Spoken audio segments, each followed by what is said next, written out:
Hormen doktor, nima o'qiyapsiz? Teodor Dreizerni Titan degan asar. Zo'r kitob, tavsiya qilaman. Bir iltimos bor edi doktor, shu desangiz ayolim har xil diyetalarni qilib qiynalib ketdi-da.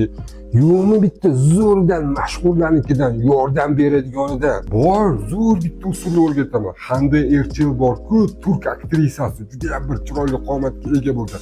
O'shani 2 oyda -20 kilogramm ozish ratsionini tuzib beraman, saqlab olib yozib olgin. Faqat bitta sharti bor.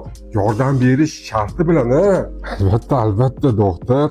Biz tayyor. Ertalabki nonushta yarim avokado mevasi va 2 dona suvda pishirilgan tuxum, 100 ml ko'k choy. Tushlikda 200 gram salat, svejiy salat, perikus 15:00 da ko'k choy, shakarsiz 200 ml. Kechki ovqat 200 gram tovuq filesi, 1 dona bodring, salat bargi bilan 21:00 da 1 dona ko'k olma va kun davomida 2 litr limonli suv. Shifo bo'lsin. Albatta, yaqinlarni qo'llab-quvvatlash esdan chiqmasin.